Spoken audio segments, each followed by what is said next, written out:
Can we give another round of applause to Gethra?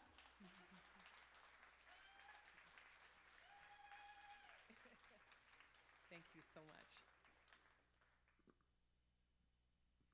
Welcome. In my language, I would ask you, Dalawan, and you'd respond, Amdi. Amdi. My name is Selena Manson. I am Tsimshian. I am the matriarch of Clan Laxgeek. My clan matriarch's name is Dix. But I am absolutely pleased to introduce our event. And it's one of those ones that only comes around once in a while. And I think that having such a wonderful group of performers and speakers and storytellers is going to really speak to us maybe in a different way if we have the heart to hear and the ears to understand. Each one of us has come from a different place. Each one of us has our own story. But tonight, we want to stay a little bit open to the stories that are told that speak of generations and generations of individuals who have been part of this land before. And before we begin, I would like to invite Corinne and Maggie to give us our land acknowledgement, please.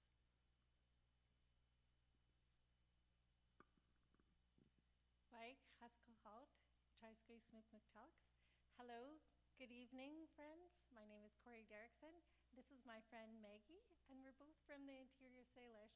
Maggie, I'll let Maggie say where she's from. My name is Maggie. My name is Maggie Oland. I'm from the Nadleh Whut'en Nation, Interior Salish. We come from the land of the mountains, the Stein Valley. And I just want to acknowledge our land, all of our land, the birds, the plants, the animals from the water, from the sky. And it's up to us to acknowledge our land, respect our land, to love our land, and to nourish our land. Thank you, Maggie. I've asked Maggie to join me up here because our elders didn't make it in time. They got probably held up from traffic or something. There's also been a death in our communities, in our nations, so they may be in attendance there, and I just want to acknowledge our elders and our speakers, and every time one of our elders leaves, that's part of our language and our heritage and culture. They're like encyclopedias, so I just want to hold our elders in that space, in our community, and in that space.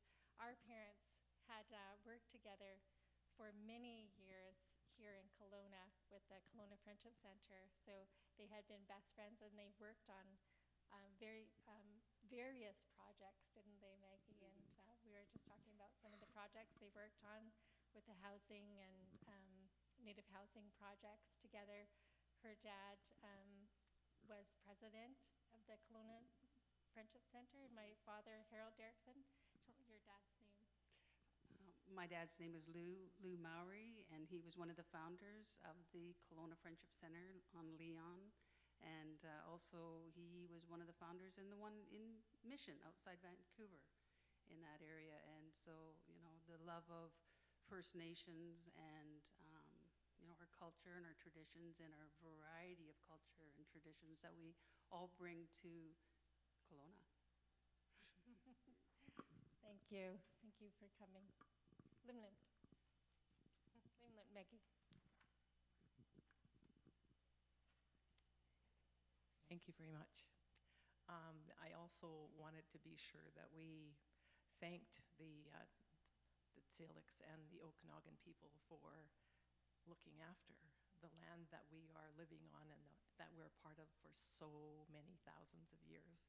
They did an amazing job. It kind of makes you want to follow them and look after it just as well, doesn't it?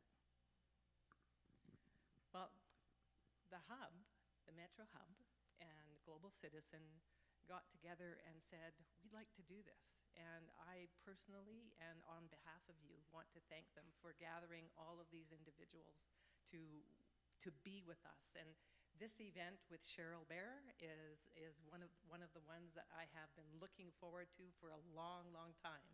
But we are going to get a little bit of a warm-up, and the warm-up is going to be, I got my notes. You've already met Kethra. Kethra Stewart is a Cree cellist, originally from Saddle Lake First Nations, raised in Edmonton, Alberta, and currently resides in Kelowna.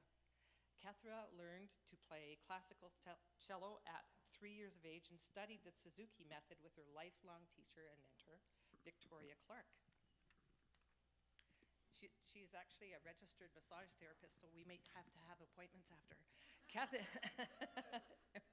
Kethra loves music and playing the cello, and she's always admired the cellists Yo-Yo Ma and Ofra Harney. She wants to inspire other musicians and Indigenous people to follow their dreams. Traditionally, our families, at least I know that the Tsimshian, we watched children when they were born and when they grew. And we watched how they interacted with people, and they watched what their natural gifts were. And when they were 3 years old, we spoke those things into the life of the parents or the one who was caregiving, so that that child was taught from their strengths. If their strength was music, if their strength was building things, if their strength was interacting with people, we would try to have them be mentored by somebody who had that strength. So traditionally in our territories, we teach from strength to strength. It makes our community stronger. Corinne Derrickson is somebody who does this. She's already working on her PhD from the University of Gonzaga.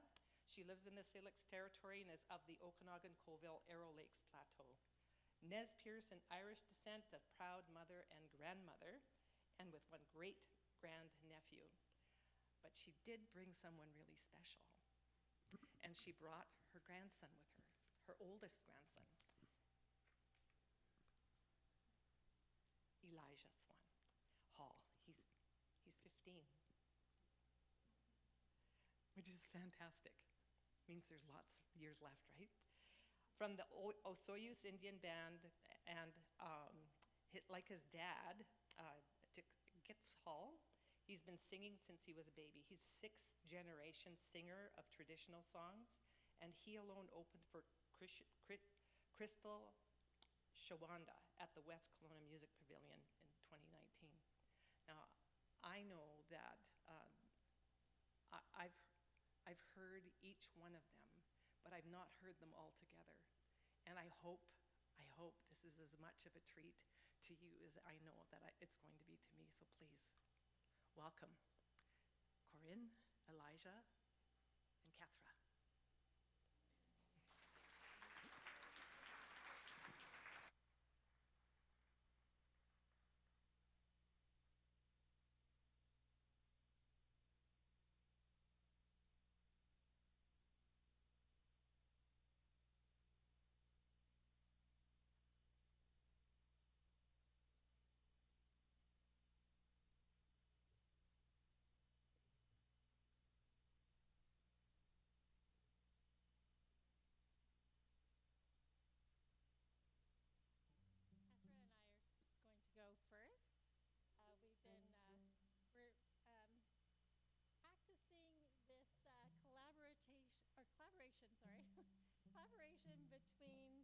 traditional and the classical.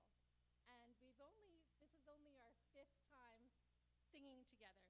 And we just met each other about 3 weeks ago, introduced by another one of our musician friends, Dallas Orcan, who's a multidisciplinary artist, a hoop dancer, and singer as well. So he's from Alberta. So he said, oh, hey, Cathra, I have a friend for you to meet. She's a traditional singer, because Cathra wanted to try to collaborate with a traditional singer to try this classical and traditional collaboration. So we're going to share a couple songs, and then Elijah's going to sing after that.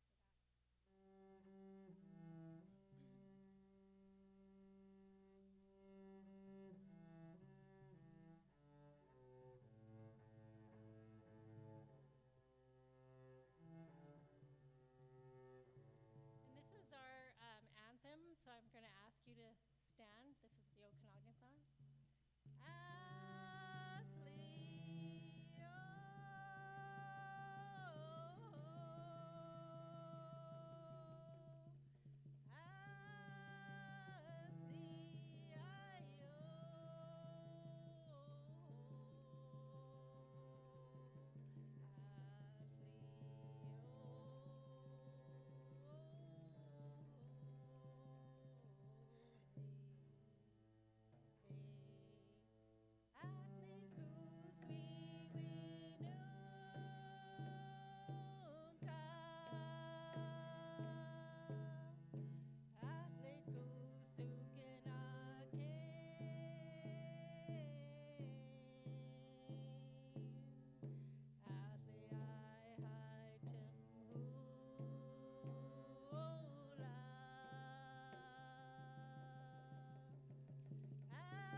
You can bring in seat.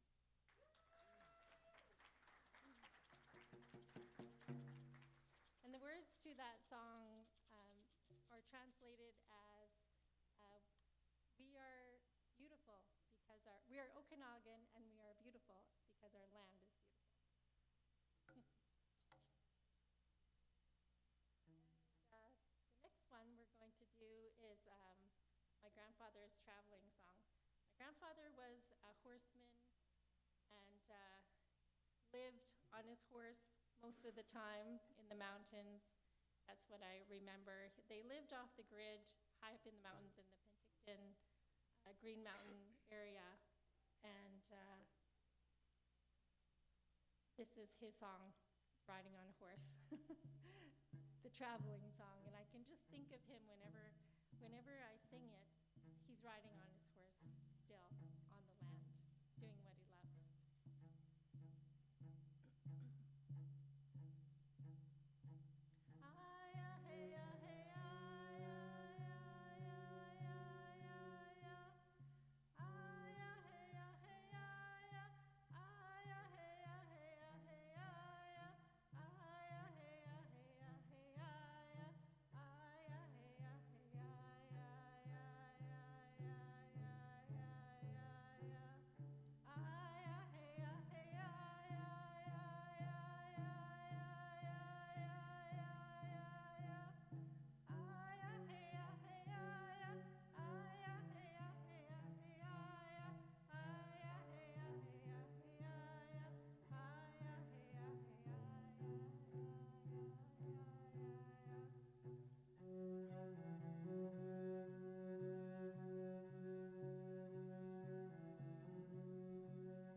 next song, my Uncle Glenn made, a couple of years ago, I think, last year. It's called Missing You, Mac, and it's in memory of my Uncle Makwala, who passed away bull riding. That's my Kakana's son. Oh, hey-oh, hey-oh, hey-oh, hey-oh, hey-oh, hey-oh,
Missing you, Mac.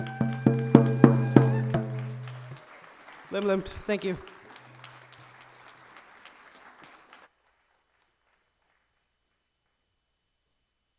Thank you so much, Elijah. Corinne. Kethra. I needed to let you know that the concession is actually going to be open during the intermission and afterwards. I know that we are going to give opportunity to speak to some of the individuals that have performed this evening, and I hope that you take advantage of that to look at some of the records that are going to be available and take some time. We have set up a donation bucket by the Metro, and it's you know, like if you want to give something, then that's great. I know that the concession, who supports the homelessness and people who have limited opportunity for a voice, are helped by the Metro, and I know that it would be a worthy cause. But in the meantime, we get on to Cheryl. Cheryl Bear is from the Nadleh Whut'en First Nations. It's well known as an important and respected voice on behalf of Canada's Indigenous peoples, a speaker and teacher who has traveled to over 600 Indigenous communities in Canada and the United States, sharing her songs and stories. She also visits non-Native communities like schools, government, churches, and businesses, holding workshops to raise awareness and understanding of Indigenous issues. And that doesn't mean that other people don't have issues. We just want you to understand what it's like from our point of view. Cheryl is a multi-award-winning singer-songwriter who shares stories of Indigenous life through story and song. She's released three albums: Cheryl Bear, which is self-titled, The Good Road, and Abba. Cheryl's albums have received 3 Indigenous People Choice Awards, 2 Covenant Awards, and a Native American Music Award. Amazing. Sometimes people have trouble remembering my name. Cheryl is a founding board member of NATES.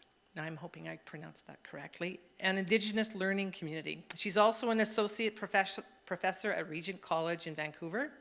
Cheryl has earned a doctorate from the King's University in Los Angeles and a Master of Divinity degree from Regent College.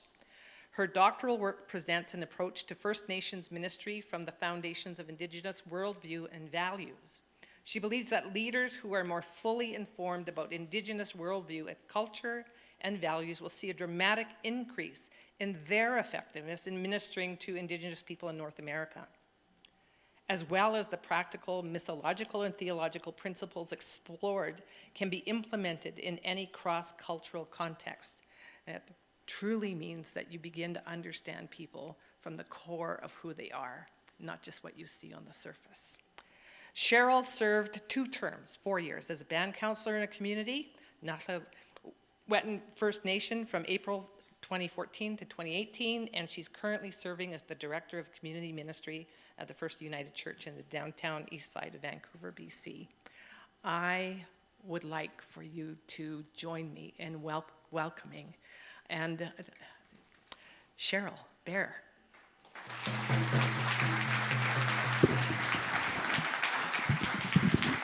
here with me, Selena. What's that? Stay here with me, Selena, right? Selena. Okay, so I just want you guys to thank Selena, please, for the wonderful welcome. And I have a gift for you. I have made some earrings, and this one is made from, carved from buffalo bone. And it's, so I just want to say thank you and give you that. So, thanks so much.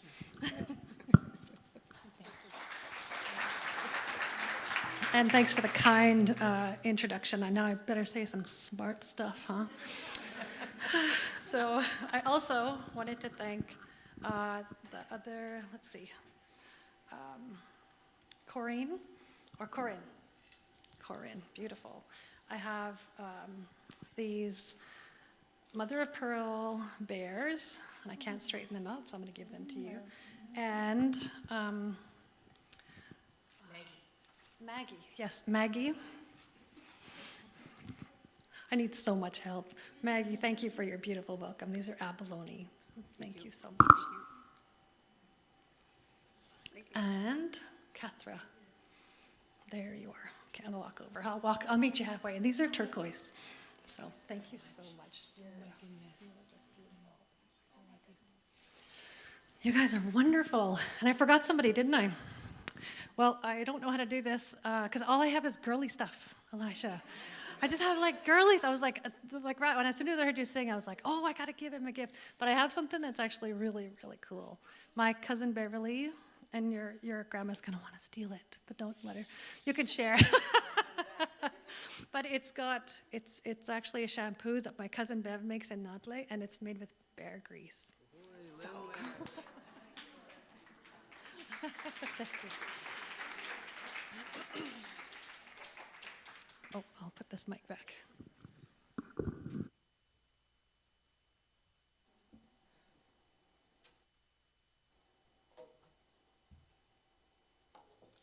So thank you to everyone for coming out tonight. What a, I haven't done this in a while. Well, okay, I did it in November, but it was, it wasn't as important as this. But I did a gig in Vancouver in November. But yeah, this is strange for us now, hey? Whole new world. But I'm going to open up my time with a prayer song. But before I do that, I'll introduce myself, native way. Hadi Stuenda, Cheryl Bear Slee, Nadleh Whut'en Slee. And what I just said was, hello, my name is Inigo Montoya. You killed my father. Prepare to die.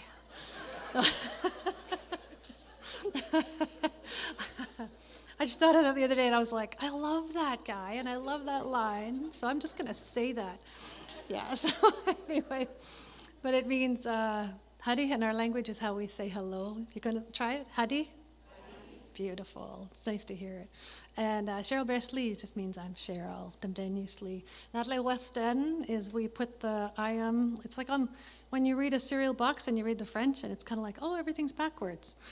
You know, it's Nadleh Whut'en I am from is Nadleh Whut'en. So that's my language.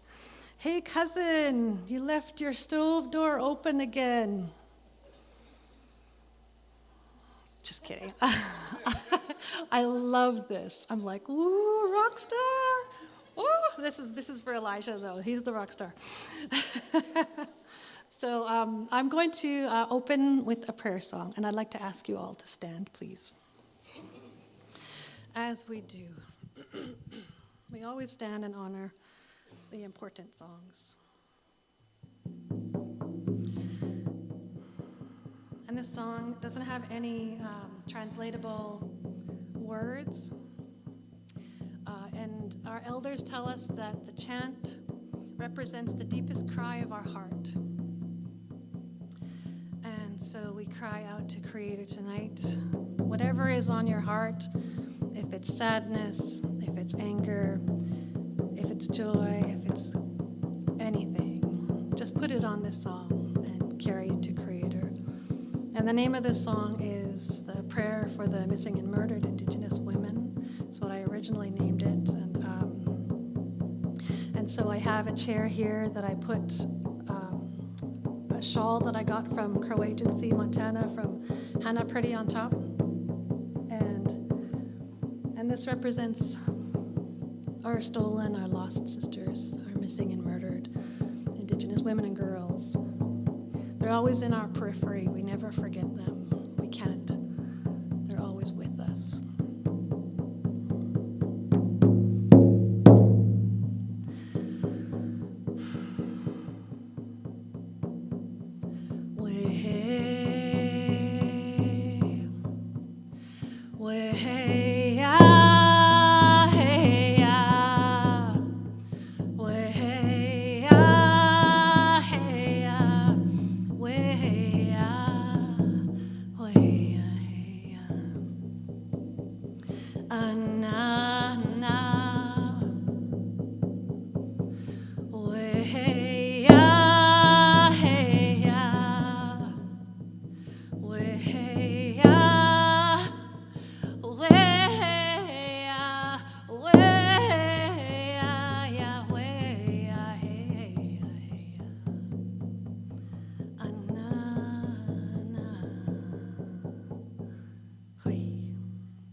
Leave my water down there, Brenda. Can you grab me my water?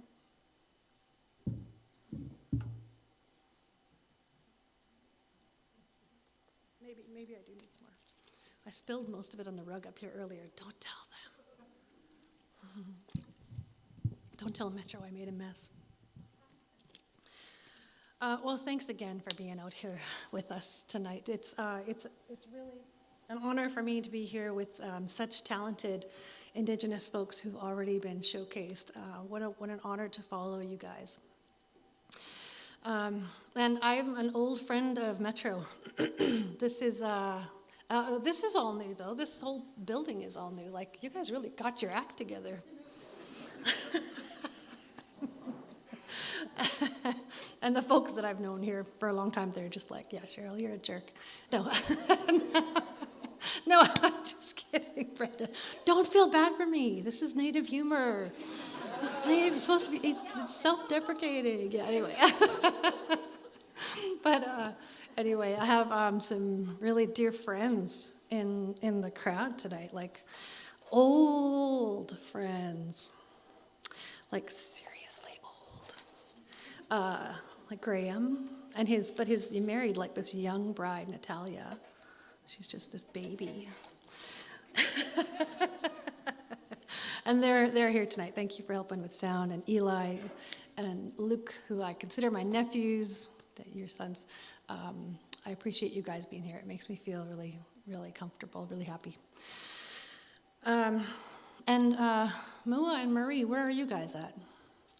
Can you guys stand up? Can you guys all see it through the smoke and the haze? There they are. Hi, give them everybody a wave. This is Mua and Marie. Welcome. Yay! The lights come up. So these are dear friends. They held today the blanket exercise. How many of you guys were able to participate in that? Oh, anybody here? Nope. Okay. Oh, we got one. We have. I think there's a few too at the back that I know I talked to earlier, and I've heard Mua and Marie that from different people that it was one of the most moving experiences that they've ever had, and they learned things that they never, ever learned before or ever could have thought been possible and happen on Canadian soil. So thank you for that, the blanket exercise. I highly recommend it to all of you if you're interested in learning, and get Mua and Maria to do it because they have, or Murray, because they have a wealth of experience. Oh, I forgot to tell you this. It's sort of concert, so I'm going to sing a few songs, but people always, like, because I do the professor lecture and all the stuff, teaching, and then so some people show up and they're like, Cheryl, she didn't talk enough. Like, what's her deal? She should have talked more. She just sang. And then other people are like, it's a concert. What's she just talking all the time? She should sing some more. So I'll tell you, I do what I want. Okay. Well, we will. Thank you. My sisters, my Indigenous family here has got my back. No, oh, you all do. But I also want to say hi, Jeff and Brenda, and Dennis is out here as well. Good friends from Metro who are just wonderful. Always make me feel at home. But Graham and Natalia, I've known them since before Eli was born. So how old is Eli? What? He's 80. No. Awesome. So, but I think it was maybe even before that. I'll have to remember back, but I remember when you were born. So that was, yeah. It's a long time. It's a long time to stay friends with such a hard person like Graham. It's a hard thing. If you guys know him, he's like the most amazing musician ever, like in frickin' Canada. Like, he's amazing. He's like, I call him Yoda of musicians, of blues. He just can. Anyway, he's very, very scary guy to sing for. But anyway, I'm not scared of him. I can take him. Not musically, I mean physically. No, but Natalia and I also, one of my most beloved friends, and I love their family. I've gotten to watch all the kids grow up, and as I did all the albums with Graham at their place, the only one was, Brian's here as well, Brian Weeb, and we did the second album at Solar Nest Art Studio here in Kelowna. But I just, all those wonderful children, Graham and Natalia, I always say, I feel like they tumbled out of Narnia, and that's how I remember them. Not that they're creatures, they're human. Just kidding, I just had to have some fun with you guys.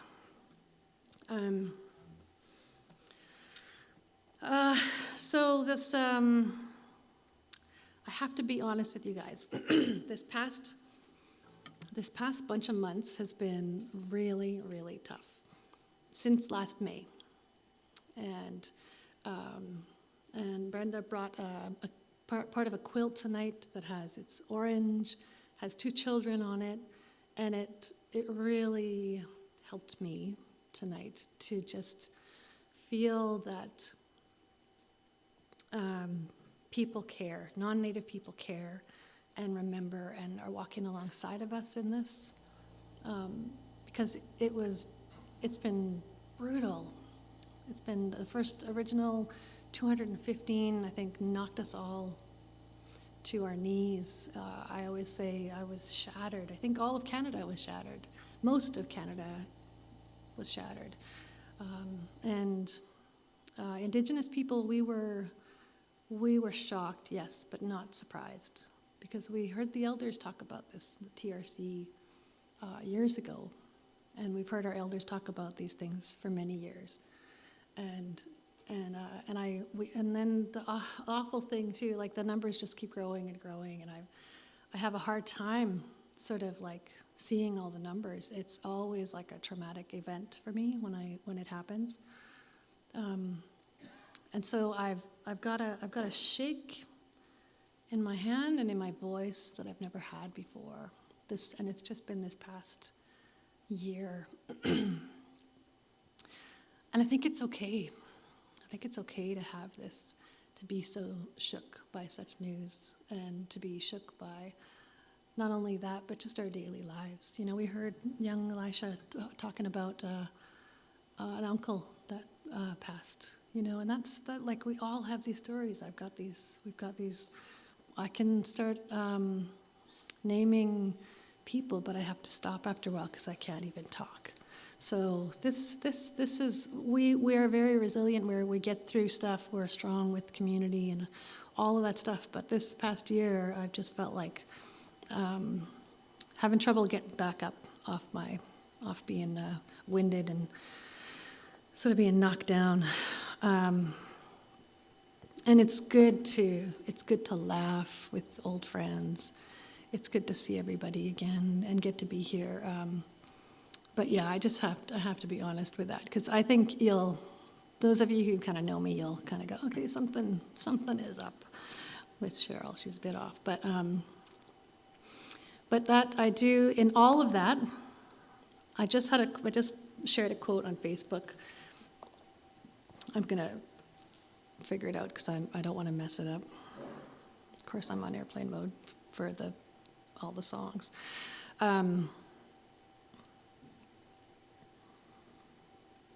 In all of these things, I feel like I've lost hope in some ways, in Canada and different things. But then I read a quote today from Pastor David Moore, who's an African-American pastor in Santa Barbara, one of my absolute heroes, this guy, him and his wife. And he quoted Cornel West, who's another amazing African-American man. And he said, "I have hope, but absolutely no optimism." And I felt like, oh yeah, I kind of feel that right now. So I'm gonna sing the songs that this song took me, because we're right in the middle of the tough stuff. So I'm just gonna sing my residential school song that I wrote. I wrote it in 2005, I believe, and I couldn't sing it. I couldn't finish it. I couldn't finish the song without crying for 2 years. And so when I tell that story, I'm sort of like, okay, I got 2 years, I think, for this, anyway. But it takes some time. I couldn't sing it, and then I wanted to record, so I contacted Graham, Natalia. You guys got some time, and we recorded it. And I had to pray that we smoked out Brian's house. I'm sorry, Brian, but that was awesome, actually. We all loved it. We lit some sage and we prayed over this song because it was so hard for me. It's so meaningful to, I think, all of us now. And this song, written, of course, back before the apology, before the TRCs, and because we've always known these stories. I used to travel, and all of us as Indigenous people, wherever we go, we're teaching people about the residential schools for 30 whatever years, and a lot of people would say, I had professors tell me, I've never heard of those schools. Are you sure? And it's like, whoa. And that doesn't happen anymore, thank God, because of the residential school survivors winning that class action suit and spending those 25 years fighting it, and a lot of them passed away, didn't even get to see it. But the residential school song is the story of the first mother and son who ever went to these schools and were separated, and how they didn't recognize each other after that. I have to say, I'm so grateful for the reason that I'm here, the reason that I keep doing this, and that I keep sort of talking about Native stuff, is because I honestly get so tired, and it's because it's our story. We live this every day, so it's a hard thing to also talk about, have to educate other people about all the time. But the reason that I keep doing it is because the elders chose, after the South African TRCs, they chose that name, Truth and Reconciliation. They could have just chose truth, and they could have just said, see ya, and taken the money and been like gone. But they said, no, we want part of the settlement to go to the TRC. And And they got everything they asked for. They asked for 25 years for an apology. They finally got it. They won that settlement. They got the TRCs. They got to tell Canada their story, our story of the and my mom went to LeJac Residential School, which is we have another Cheryl is here from Fort, up in that area, and so she would know LeJac from that Highway 16, the Highway of Tears.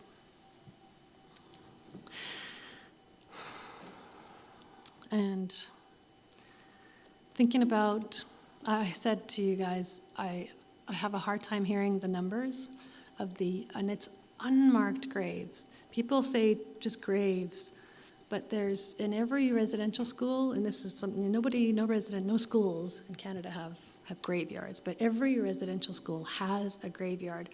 And they're run by denominations who are serious about who goes in the graveyard, who has to be outside of it. It's a real serious thing. Like, they have it marked off by a fence. It's holy sort of ground to, they have their ways and their traditions, and I don't know all of everything what that means, but so at every residential school there is marked graves. So what we're talking about now are the unmarked graves, the ones that we all heard about from our elders, but nobody talked about. And now these ones are being recovered. And I like the word recovered because we're getting them back. And as much as I don't want to know the numbers, I have to know every single one. I have to know. I have to listen, because these are our babies that were lost. These are part of our historic trauma, and they will become part of our historic healing. And it's, I think, through the telling of stories is why these things have been revealed, uncovered. And that's, yeah. Okay, so this song is a residential school song. Whoops.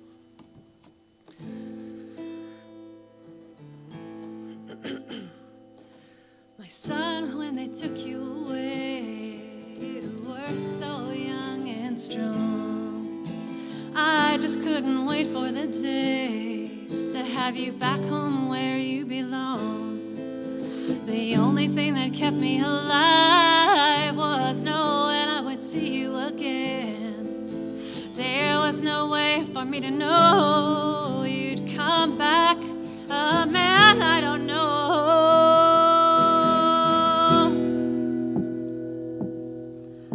My son, where did you go when they took me away? My son, where did you go when they took you away? I don't recognize you anymore. The scars of life are deeper than before.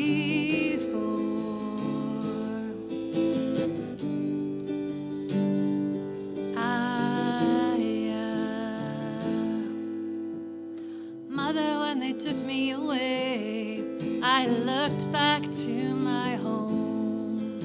You know, I really wanted to stay when I thought of you there all alone. The only thing that kept me alive was knowing I would see you again.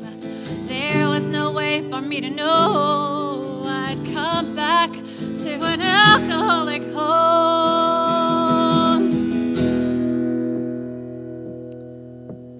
Mother, where did you go when they took me away? Mother, where did you go when they took me away? I don't recognize you anymore. The scars of life are deeper than before. No, I don't recognize you anymore. The scars of life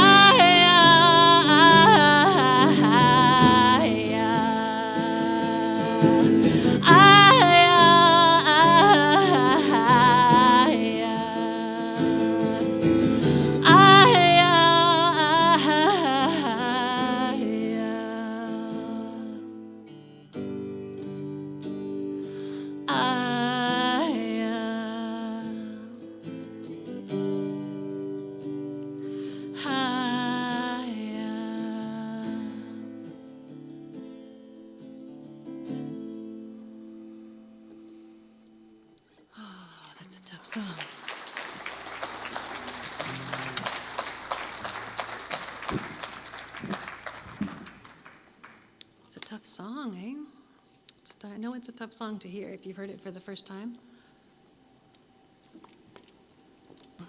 I don't think there's any amount of warning you could give to. Anyway, our courageous elders. I'm so grateful for the courage of my mom, my late mom, who went to Lit Jack, and all my relatives.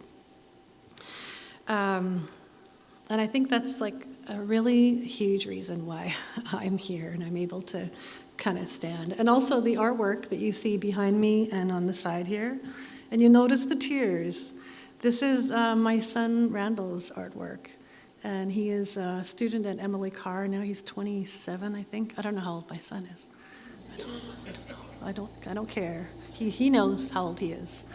And he knows I love him, even though I don't remember how old he is. But he's a wonderful, wonderful artist. And behind me, you can see a write-up. He talks about a struggle with depression, and so this is what's behind me. And I love that I kind of chose these tonight, because it's kind of heavy stuff we're talking about. And you guys, if you were at the blanket exercise today, that's like really heavy stuff. Like walking alongside of Native people is not easy, because you guys, you're not used to like this sort of complex trauma and compound grief.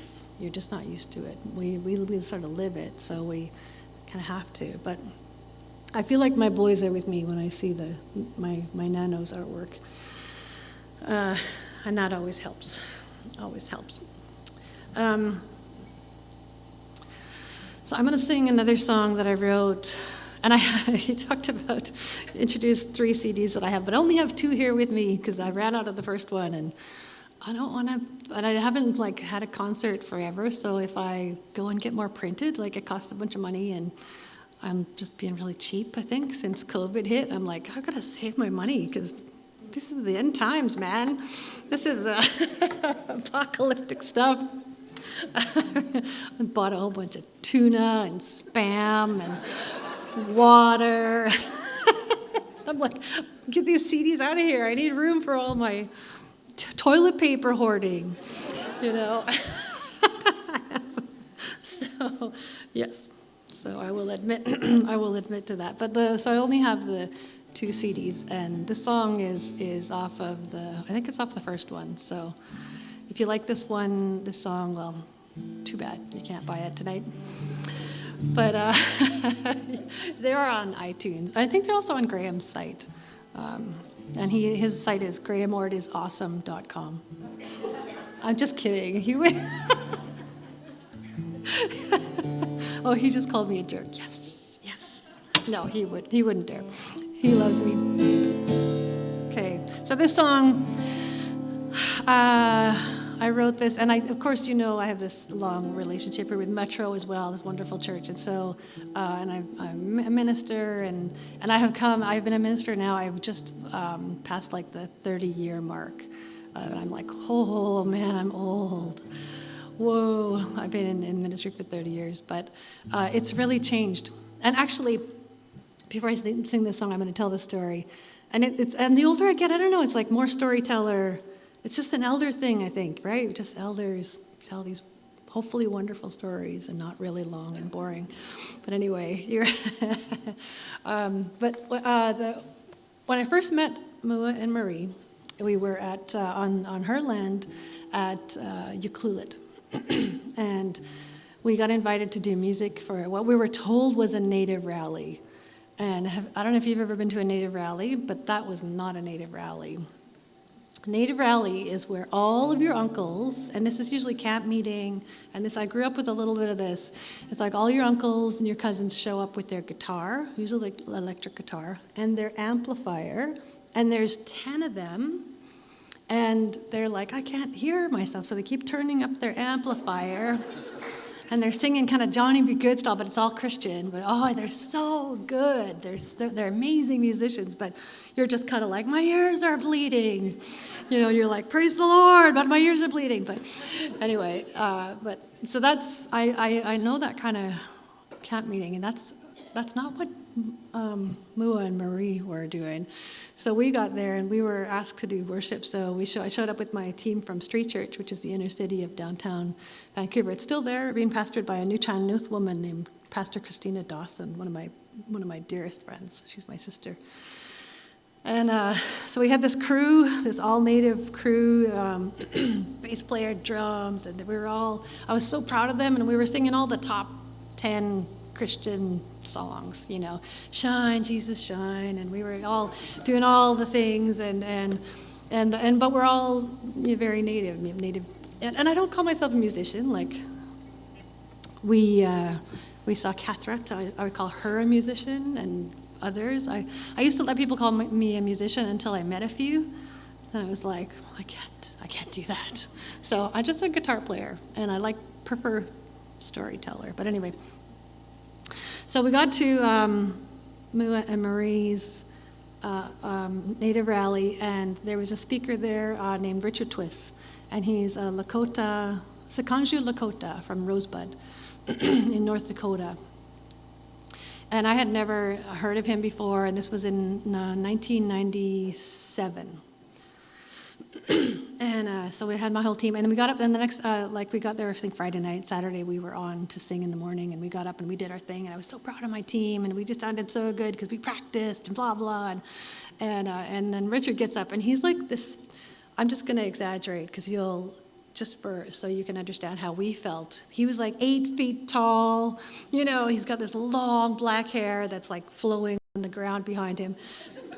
That's massive exaggeration, but this is how we were like, whoa, who is this guy? And I think he's actually 6'4", but he seemed, you're just sort of like, and Native preachers don't normally have long hair. That's very, very, not normal for Native preachers or pastors.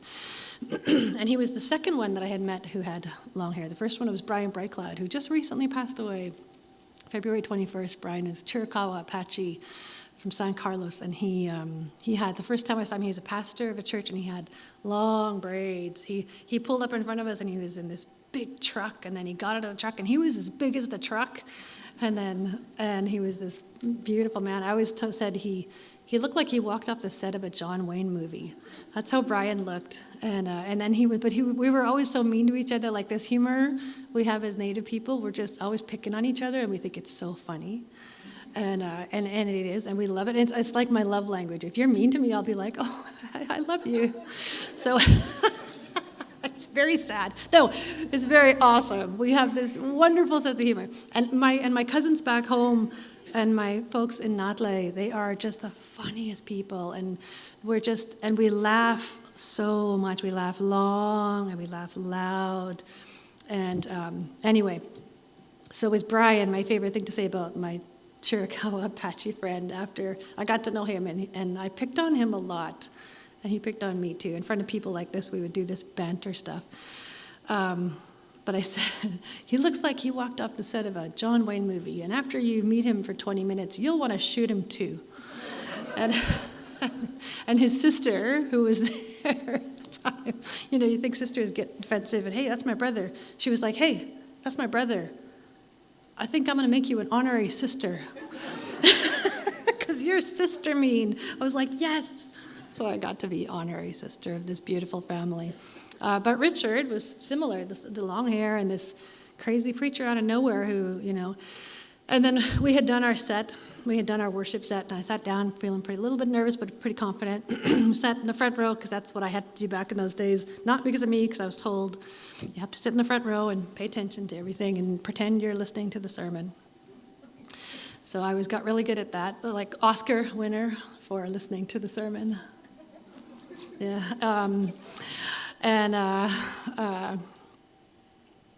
But Richard got up, and then he said to us, hey, you guys, that was really great. Like your songs, you did a really great job. But, and then I was like, who's this but? After that, like, what the heck? Who is this guy? And because, I was young. I was like my 20, I think I was 27 or something at the time. I don't know. Well, I guess that's not young. Sorry, Elijah. I was old, but young for me now. So young people are like, 27 is not young. But so I'm looking at like Richard, like, why would you say but after like our top 10 worship songs. So then he says, I wish our Native people would for church would write write their own songs. And then I was just like, okay, wow. Can't believe he just sort of challenged us like that. So we had a break in the afternoon, and I found a scripture and threw some arrangement on it, and then we came back later on, and I said, we wrote a song, and I think we stole God's word, like Joel. What is that called? When you steal words, anyway. We do that to the Bible all the time, but Jesus doesn't seem to mind. So anyway, so we lifted those words and we sang this song, and it was pretty cool. It was fun. It was declare a holy fast, gather the elders and to this sacred assembly, and so it was kind of a fun song. But we sat down, and Richard said, "You guys wrote a song?" And like, you imagine this giant, amazing, eloquent, long Lakota man, and he says, "You guys wrote a song? That's amazing. But," and I was like, "What do I have to do?"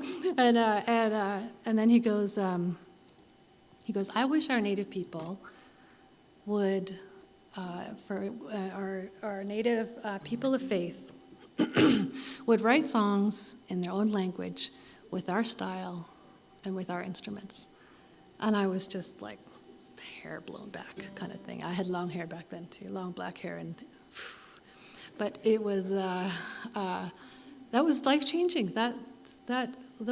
His words and Mua and Marie, your conference changed the course of my life. It changed the course of my life. I've written different songs in my language, but so this song that I've got to get around to singing now is called "I Told You Somebody's Gonna Complain. I don't care. You just deal with it." And this song is called "Heal Me." I think, and for most of my life, I think my cry has been, God help, come on.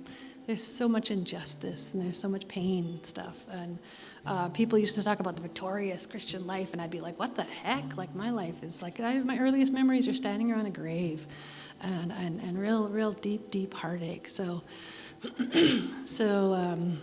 I've changed a lot. I changed everything about my faith.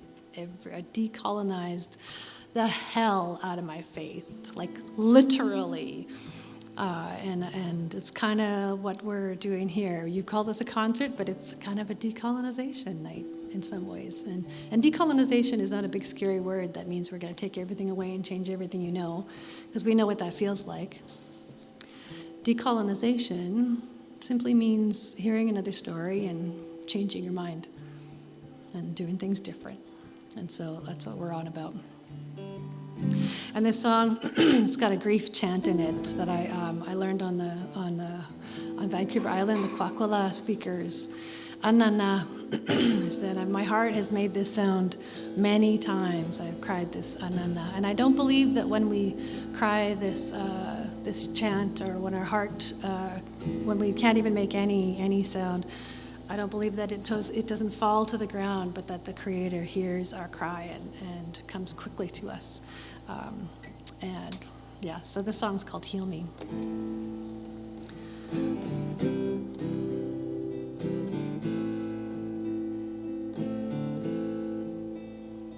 When darkness and despair like a shroud overwhelms me, who will open my eyes that I might see? God of light, shine on me. Creator, please heal me.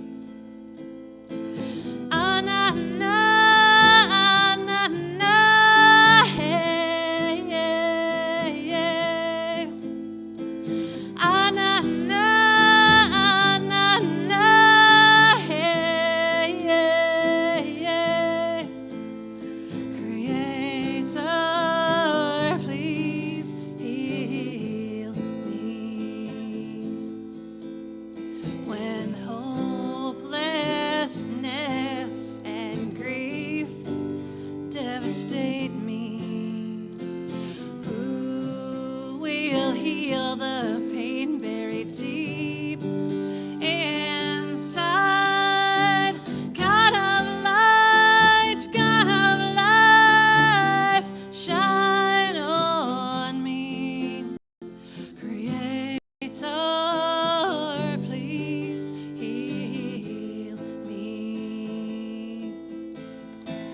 Anana, anana, hey, yeah, yeah.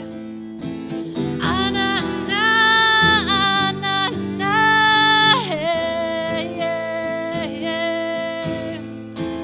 Anana, anana, hey, yeah, yeah. Creator, please heal me. Creator, please heal our land.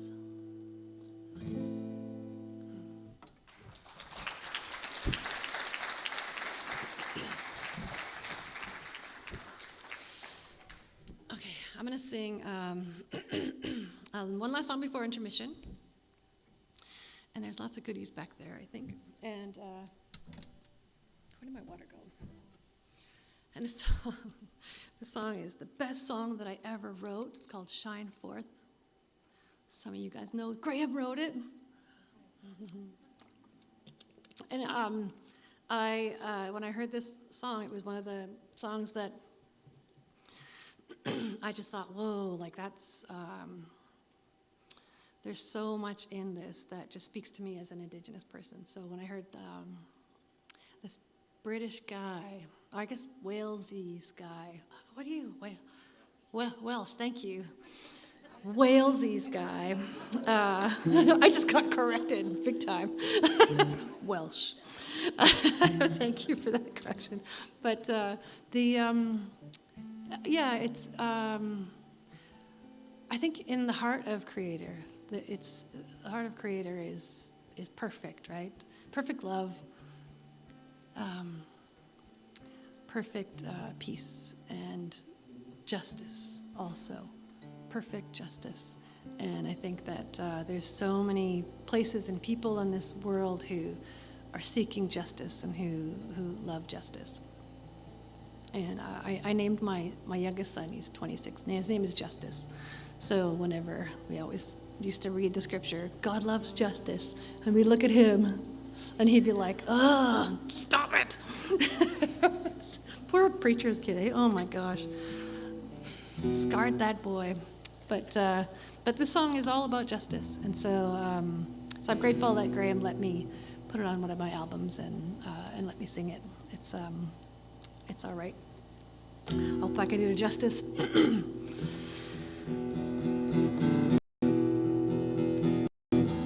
Welcome a stranger, give an orphan hope, visit a prisoner, help a widow cope, then your light will shine forth like the sun, then your light will shine on everyone.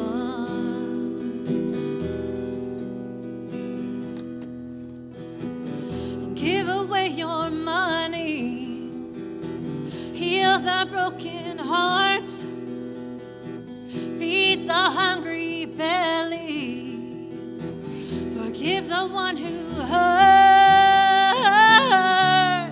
then your light will shine forth like the sun, then your light will shine on everyone.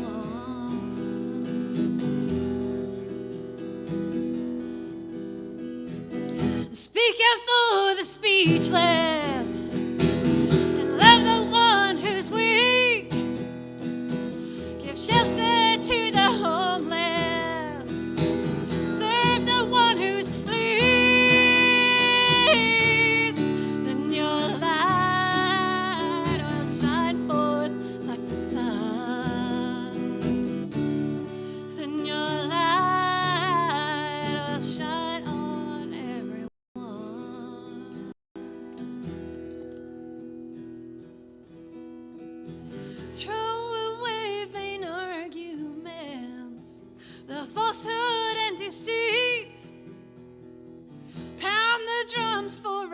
righteousness.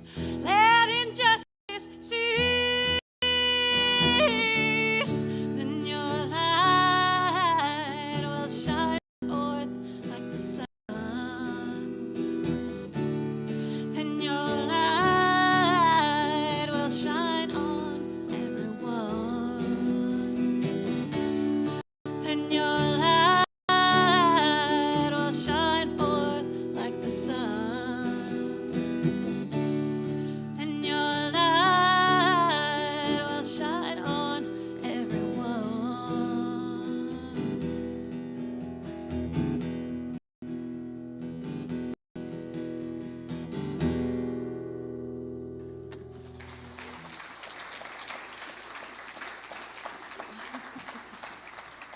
Thank you, Cheryl. We are going to have about plus or minus a 10-minute break, and there's an opportunity for you to stand up and speak to the people who are beside you and maybe share your own story. I hope that you do. I can remember that the worst question is the one that's not asked, and there's so many situations where our communities have had things done, and they're done in a way that seemed to be best to someone else. And when we're asked, well, why didn't you say anything? And we said, we were just never asked. So this is an opportunity for you to speak to your neighbor and maybe ask some questions, and I hope you do that. So welcome, and enjoy the hub. Okay, 10 minutes.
As you make your way back to your seats, I just want to remind you, right at the front desk, there are some brochures about reconciliation. It's called From Global Citizen, and the next event coming up is March the 20th, honoring our sisters. So if you have an opportunity to take a look at some of the future events, just pick up the brochure at the front.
As you're walking back to your seat, I just want to tell you a little bit of a story. When my dad spoke to me about making a difference, it's a legacy in my family, and there wasn't an evening or a day or an afternoon or a walk where he didn't tell me to make a difference. And as he spoke, he said, oh, and by the way, if you want to make a difference, it's a 30-year plan. He said that to change a person's mind, to change the way that a person will respond, you need to consider that it is going to take about 30 years. So I want to let you know that you are the people that are opening the door to change. You are the people who are sitting here saying, I want to understand, and I want to know how to use language so that it continues to honor and be respectful of another person and another culture. And I often wondered what it meant to make a difference. And my father said that more often than not, you will have people in your life who will see you and they will watch you, but you'll never know that you've made a change. And from the time I was a very little girl, that was just something that was spoken to me, and I just assumed that he was right because he was my dad. Throughout my life, he had told me that I was responsible for making a difference, and that my life and the way that I spoke to someone or what I did was going to be noticed by other people. And that I needed to remember that I needed to honor myself and honor my family and honor my community. Because part of the legacy in my family is make a difference in your home with your family, make a difference in your neighborhood, and make a difference in your community. And that made it important for you to notice people around you. When I was in grade 11, I had a time of my life where I felt like I hadn't made the best decisions, and but out of that came a little girl who I now call my amazing daughter. She's going to be 49 years old this year. I have a granddaughter who's just turned 28 and a great-granddaughter who's 2.5. So in my language, we're calling Uli.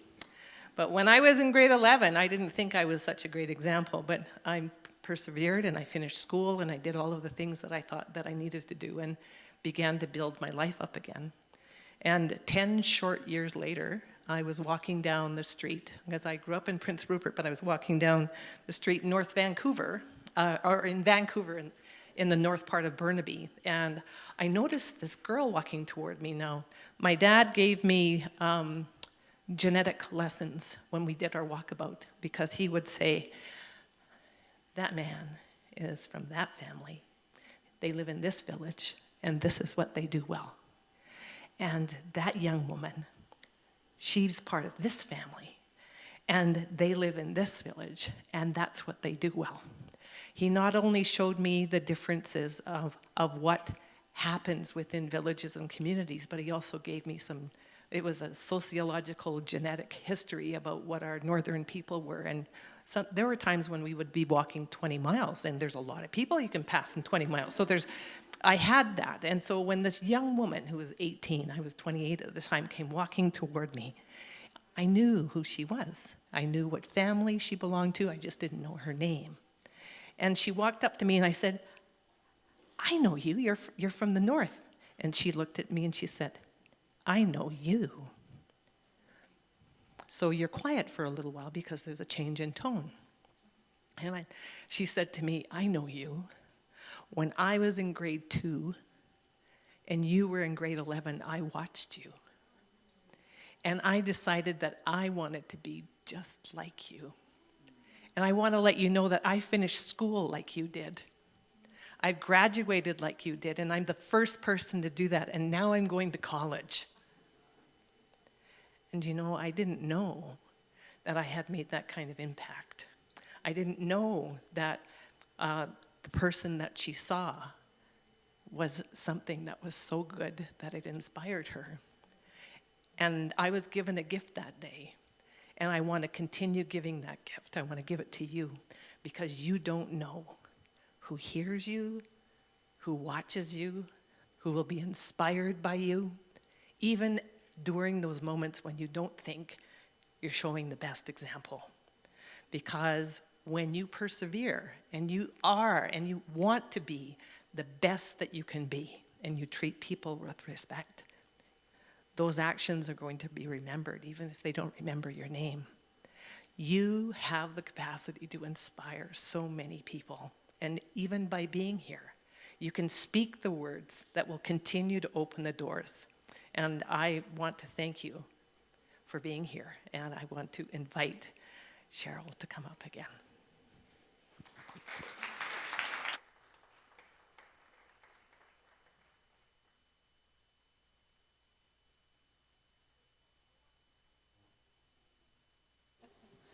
Did you guys have a good break? Good. Did you get some snacks or maybe some smacks? I don't know. Either is fine with me.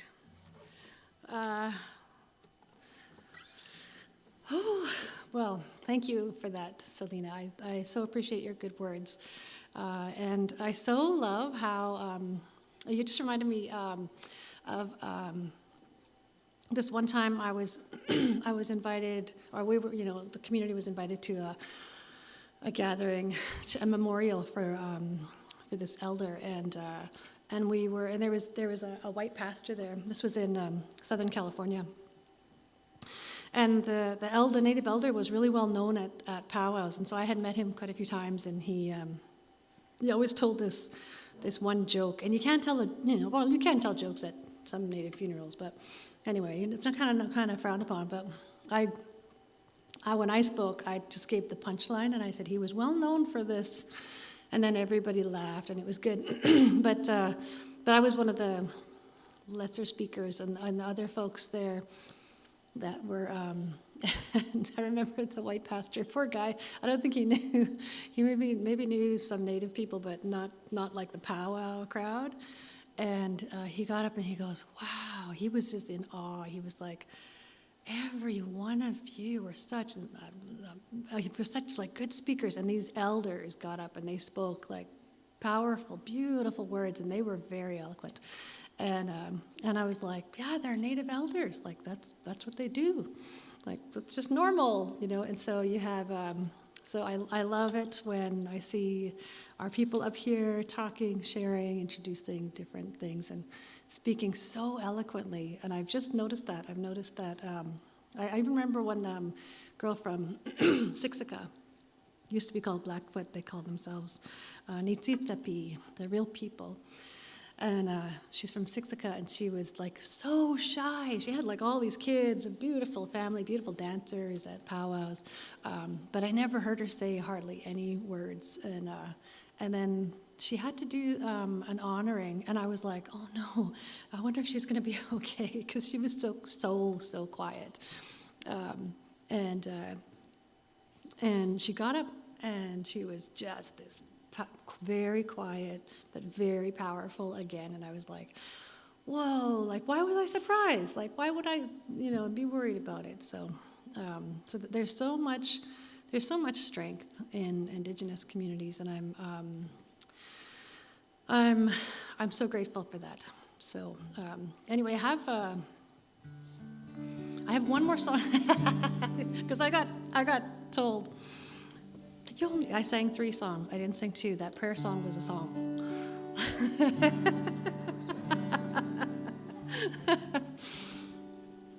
Oh, yeah, okay. So this song I'm going to sing, I'm going to try to, but this is a bit of a shout out. I don't know if Mr. and Mrs. Weeb are here with Brian, but this is a song for all of you guys. This song is in the Kwakwala language that I was given permission to sing in their language because of our connection there through my late ex-husband who was pastor up in Port Hardy. So Kwatsino Tsolkwari and Gwasala, Namgis. I'm forgetting it. Fort Rupert used to be called, but they gave me the permission to sing this song, so I'll give it a go here. And reminds me of our elders. Laka ikia awina guisa, ikia gawisita nala, kaumpa isla gyakansla.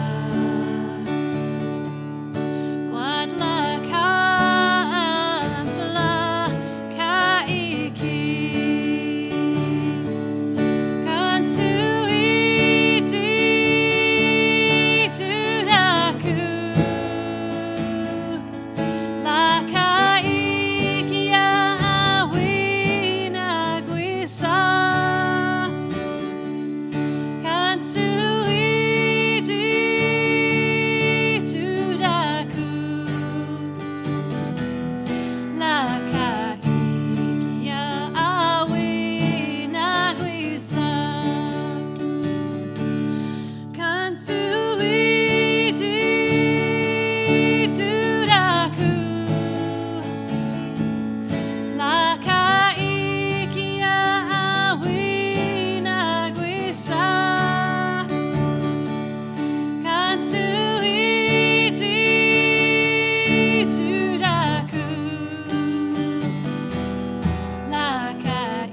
So that was an old hymn.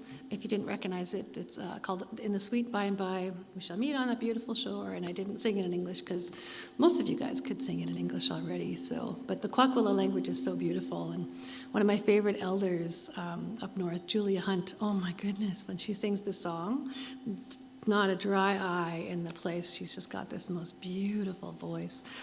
And she's in her 90s now. She still has this amazing voice.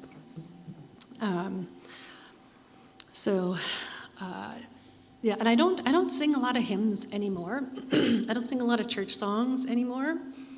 No, I have to correct myself. I don't sing any church songs anymore. So when I do my concerts, I used to. I didn't have my own songs, so I would sing, whatever songs. But I remember when I started doing my own songs, there was this one pastor who came up to me and he was like, I really like it when you do the vineyard stuff or the whatever, the Australian folks guys, I like it when you do that stuff. Can you do this song? And I was like, sure, I guess. And I felt really kind of strange. But then I sort of realized, like, the stuff that I was starting to write and the stuff that I was singing in our language and stuff, it wasn't for that particular pastor good enough. Or it wasn't okay because it wasn't sort of translatable, right? Like he was sort of like worried that people wouldn't get it. And so he wanted me to sing something that everybody would know and that everybody would be able to sing along with. And rather than learn new songs or ask the Indigenous people, the local Indigenous people of the area to write songs in their language or drum songs and with our instruments, rather than doing that, it was sort of this sort of easy way out. And I just sort of felt, and this was maybe 10, 15 years ago, something like that. I don't know. I'm so old. I just give up trying to figure out when days and times were. It was back in the 1800s. No, just kidding. But it was probably 10 or so years ago. Or maybe more, because I've been singing my own songs for a lot longer. And I talked to Jonathan Miracle, who's the lead singer of Broken Walls. And he's a Tyinenega Territory Mohawk. And he's just this powerful singer. And he goes, I don't do that anymore. I just sing my own songs. And I was like, what, really? We could just do that? So I just got real bold and just was like, okay, I'm just going to sing my own songs. So, and it's kind of, it's a little bit revolutionary maybe. Some people have sort of, one time I didn't even know what it meant, but I had this hat. I liked the hat. It was a cool hat, and I was wearing it at a pastor's conference. It turns out it was like a Che Guevara hat. And he's like this revolutionary guy. You could either call him a guerrilla or you could call him a freedom fighter, depending on, whose side you're on. Anyway, so I'm wearing this hat, and one of the pastors walks by and he goes, hey, that hat suits you really well. And I was like, thank you, because I was like, it's a cute hat, right? And then later somebody was like, and I was like, whoa, I just got called like a revolutionary. That's kind of interesting. And I don't see myself like that. I don't see myself in any way, because I'm just like I'm like little granny now. Look at me. Like, who am I going to fight, right? Besides Graham. But these small movements, these small gestures that we do bring these ripples we don't tend to realize are going to happen. And you sort of realize, you begin to sort of see these things. And what was happening in that pastor's life and in what he wanted for his church and what he wanted me to do was to fit into his church and whatever, right? And that's like colonization. That's like the typical thing that we kind of always kind of deal with. And we all sort of feel this pressure to sort of, like there can be places and people, churches, pastors, ministries that are hurtful, and they do those things in really bad ways. But this guy was just, he wasn't being bad or mean or anything. He was just sort of like, this is what we like, can you sing what we like? So, but just sort of to keep going and to keep writing these songs and to keep sort of pushing the envelope has been a little bit of fun and a little bit of challenging. And I have to say, I was talking to Brenda on the break, and we were joking about Graham and Natalia, of course, and I'm sort of like comparing myself to Graham, but there's like no real comparison, right? Like, I mean, come on. I'm amazing, and no, just kidding. But I have to say this: when I was at Mua and Marie's conference, and Richard said those words, it changed my life. And when I met Graham and Natalia, and they helped me with my simple songs, and they put their magic into it. That's why their kids tumble out of Narnia, because they're all magical, and I'm just so grateful. They changed my life as well, you know. And of course Brian being here and at the studio there and putting those songs down, this hard songs. And I wrote another song last year, and they recorded it. We recorded it in Vancouver. They mixed it and did all the stuff up here, but I'm not going to sing it because it's one of those songs. I can't sing it yet. It's and it was Oh Canada. You can Google it if you want to, but it's a hard song. And I wrote it after the 215, and it came out of just a really hard. And so you'll see a little bit of sort of the trajectory that I've been on. You know. People talk in Canada, like church folks and stuff, they talk about revival and change, and they're always sort of like rah, rah, rah, the next revival, the next big thing, the next big wave is going to happen, and then they get this word for this year and that word for the next year, and so on and so on. And every word has a new year, and every word has a new whatever. And they're like, unity, you know, one day all the churches will be unified and blah, blah. I keep saying blah, blah. That's maybe not good to say. I'm a little Psalmsy. You know, I'm being the Psalms today. The Psalms have a lot of doubt and anger, revenge in them. So I'm just quoting Psalms all night here. But anyway, we're always wanting unity. We're always wanting things to get, everybody to get together and become one.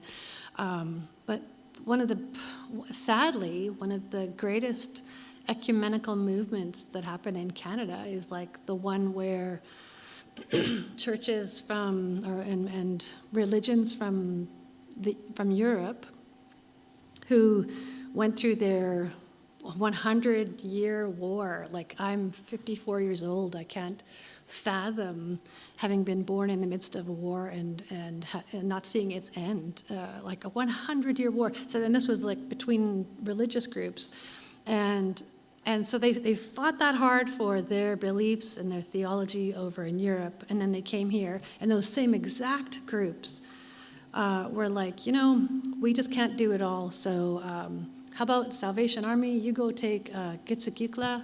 How about Catholics, you go take Nadleh? How about Anglicans, you can go and take Kincolith? And they were united in that way to and when we talk about residential schools and history of colonization, people always say, well, you know, the resident, you know, you've heard the Senator Bayek say there's good things that happen in residential school, and that is just a cut to every Indigenous person's heart, because the schools were not there for education. And in the apology it said they didn't have a policy of education, they had a policy of assimilation. But a better word than assimilation is eradication. And that was in the heart of Canada. That was in the heart of the churches for Indigenous people. Eradication. And that whole, you know, we should all be the same. And that is not the heart of Creator. And so this story that was given to us, the gospel that was given to us, was broken, and it was it wasn't the gospel of peace. It was weaponized against our people, and Yeah, so that's a lot to overcome. I had a real crisis of faith after okay, every month, I'll just say, for my whole life, I have had crises after crises. And I'm like, okay, St. John of the Cross, you got one dark night of the soul, you jerk. What about dark year of the soul? Oh, my days. but yeah, especially after the TRC, some of the stories, I can hear them still. I can hear them, I can see them. And it makes me, it so hurts me. And, you know, there's a whole lot of work that I had to do to get, not self-help stuff like counseling and seeing doctors and all that kind of stuff and anxiety medication, all that kind of, just do whatever you have to do kind of a thing to get better for your kids and grandkids and all your community. But that's why the one thing that healed me was that these old stories of our people, we all have a story of creator. We all have a name and a story of creator and a story of creation. And to be honest, I had finished all my schooling, got my doctorate in pastoral ministry, and then after the TRCs, I was just like, oh my God, where were you when our babies were being brutalized? You know, and just, and if it wasn't for the stories that I had, as I had traveled different places, I had asked the elders, because everybody always told me that our stories and our names for a creator were evil, and that they were false gods and all this stuff, right? Like the church just had so many hang-ups about Native people, like, and so much fear, and they don't know stuff about us and don't ask, and so assume the worst. So I started asking different elders, can you tell me the story of creator? Can you tell me, and they would happily tell me the name of creator in their language, beautiful names that had powerful meanings. I remember Richard Twist talked about Wakan Takan, who in Lakota means the great mystery. And I was like, oh, that's a beautiful name, like that. And I love that. I love sort of like, you know, all the theology, Regent College, you know, you always have to sort of prove everything and everything. You got to have cite this and or cite that, and or else you're not to be believed. But I just love, Indigenous oral history is actually all of that. So that's our, I'll cite our elders. But the great mystery. I'm okay with mystery today. I'm okay with it. In my language, I asked an elder, because her book, her name was Lizette Hall, and a few years before she passed, I met her, and she had written a book called The Carrier My People. And we used to be called the Carrier Nation because the French fur traders said that our people were particularly good at carrying heavy loads for long distances. And I always say I think they were prophetic, because our people certainly haven't carried heavy loads for a long time. But her book, The Carrier My People, she wrote the name of creator in English. She said the name is the being up on high. So I asked her when I was with her, how do you say it in our language? And she taught me how to say it in her dialect, and then I went back to Nadleh, and they taught me how to say it in our dialect. And it was interesting. It was a name I'd never heard before, and then I said it. I was talking about this in a meeting. I think it was like a band meeting or something, and we were just chatting about elders and faith, and I brought up that the Creator's name being up on high, and one of the elders just stood up and said, I haven't heard that for a long time. And then it brought something back. And as in theology, they say, how do we know that our God is the one true God? Well, God doesn't act outside of God's attributes. God's personality, characteristic traits, never acts outside of that. So, as I said before, perfect love, perfect justice, all of that. And as I asked the elders, tell me the story, they told me the same stories. God is Creator watches over us, hears our prayers. The one we honor, give the highest honor to, the one we start our ceremonies with every day, every morning, the one who made everything, the one who started everything, the one who holds everything, the one who watches over us, who cares for us, and we light sage, and the smoke carries our prayers to Creator. And so all of those beautiful words, as I ask these different elders, Zuni elder, our Apache elders, way up in the north, Kwanlin Dun elders, everywhere I went, I would ask elders there, and they would tell me the stories, and that saved my faith. That saved it, because the colonized gospel to this Nadleh girl's ears was death and poison.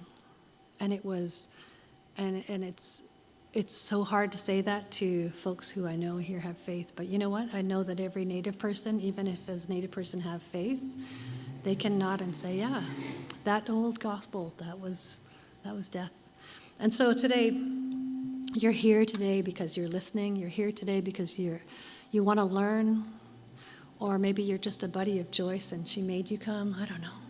But she's like, be there, or I won't make you my raisin squares. I don't know what she makes. I'm just kidding.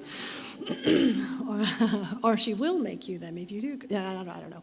But like, you're here and you're learning, and this is part of the journey. This is why I have like zero optimism, because I've been so broken down. It's so bloody hard to be Native. It's beautiful and it's wonderful and it's hard. And it's times like this where we can gather together. We can hear beautiful songs from young people, from elders, from matriarchs, and we can hear good teaching and good songs, and maybe not enough songs, but I don't care. But we can, and we can, this. So this is it's deeply meaningful to me that you guys are listening. Thank you so much for being here.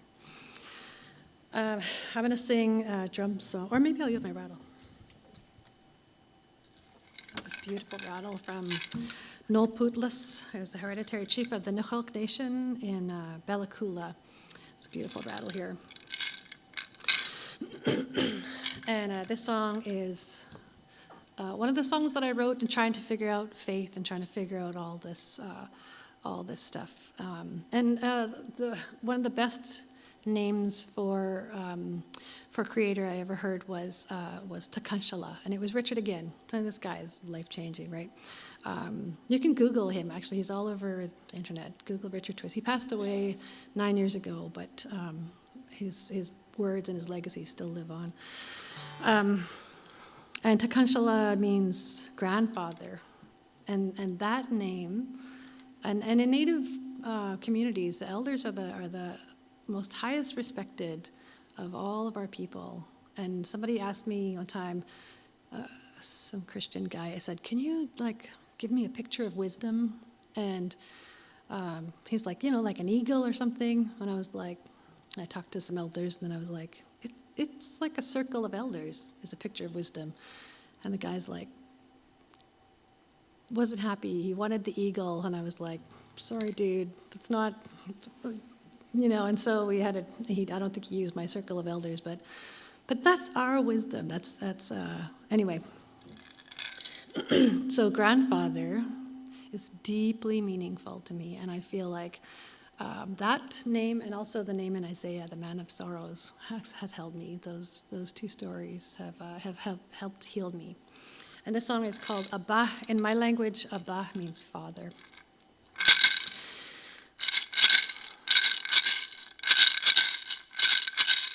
Abba, you showed your love for us.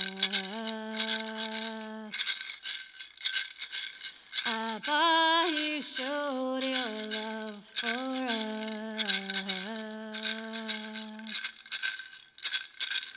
Abba, you showed your love.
Abba, you sent Jesus for us.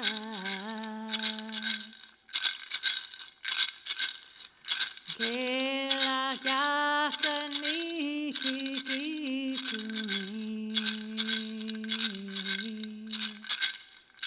Hui.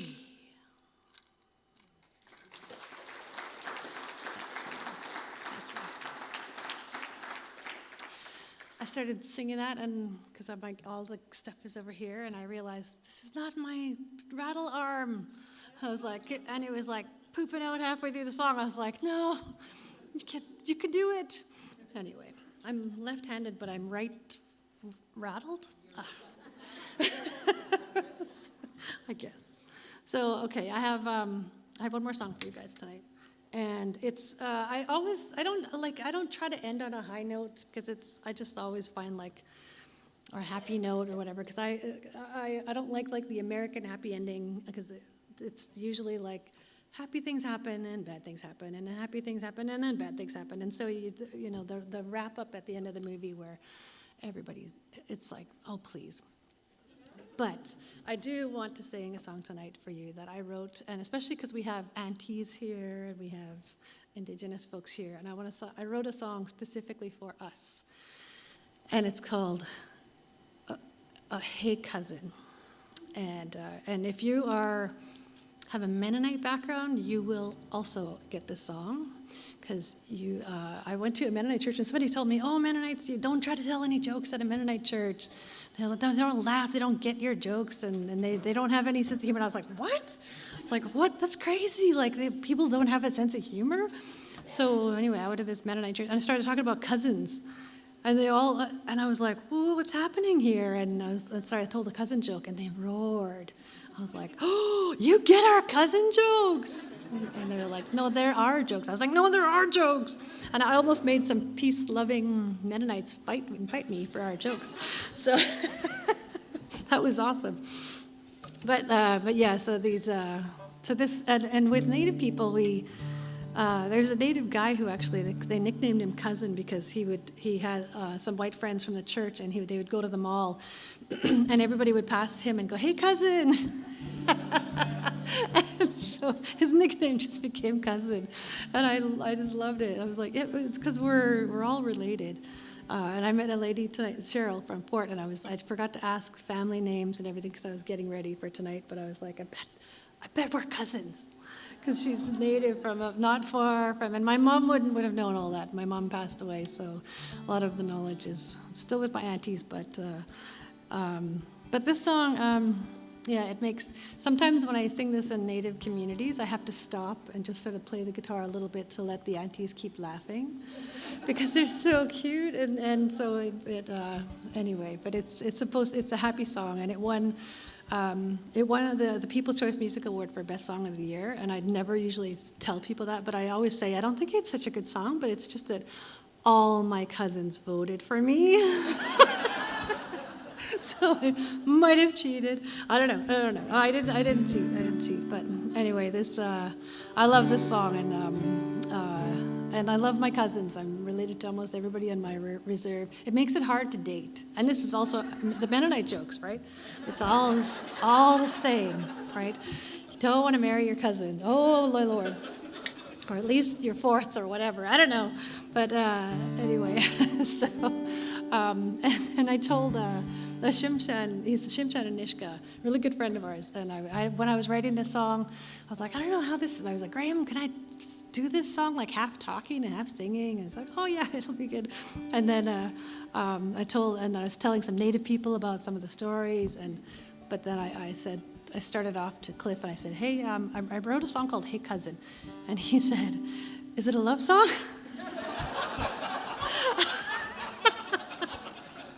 So I think that might have to be a Hey Cousin 2. I'll have to write another song, and it'll be the love song. Oh, my days. Oh, we do. We have a lot of fun. We do. We have so much fun. Okay. And again, I'll close with this and say thank you to everybody who worked so hard to put on tonight, all the guys in the staff with Travis and everyone, and the pastors here, and Joyce, I have something for you as well at the back. I wanted to, well, maybe we'll do that. Maybe we'll bring her up after and we'll all thank her. But this song, so I'm going to close with this. Hey, cousin.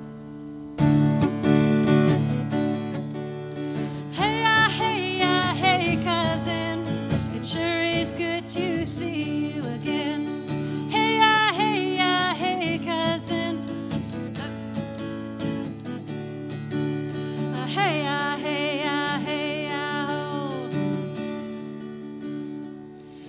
Hey, cousin, I like your new house. Hey, is that your dog? Oh, it came with the house. Hey, cousin, come on, tell me how you been. Hey, cousin, it sure is good to see you again. Hey, oh. These are all stories based on reality, by the way. They all happened. They're all true. Hey, cousin, where's Uncle? Oh, he went a bingo. Cousin, sponsor me to bingo. Hey, cousin, come on, tell me how you been. Hey, cousin, it sure is good to see you again. Hey, oh. Hey, cousin.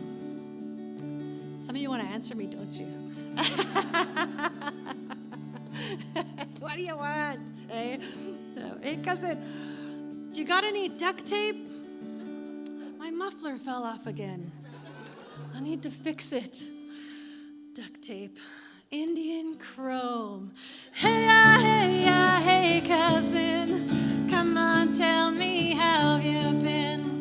Hey, cousin, it sure is good to see you again. Hey, oh. Hey, oh. Yay.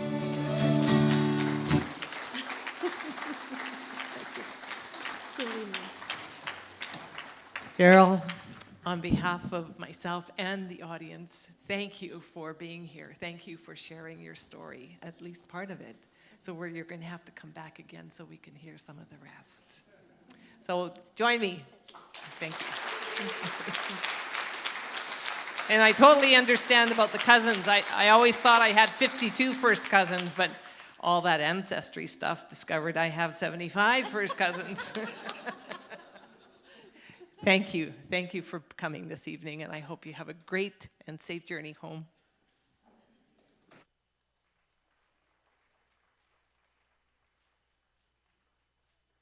Can you just tell Joyce? Can we just thank Joyce? Joyce. Yeah, where's Joyce? Where's Joyce? Oh.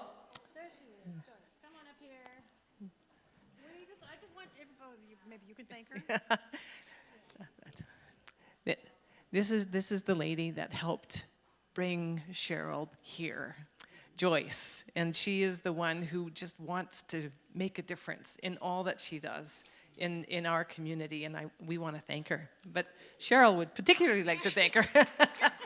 Yes, let's give Joyce a hand. Thank you, Joyce.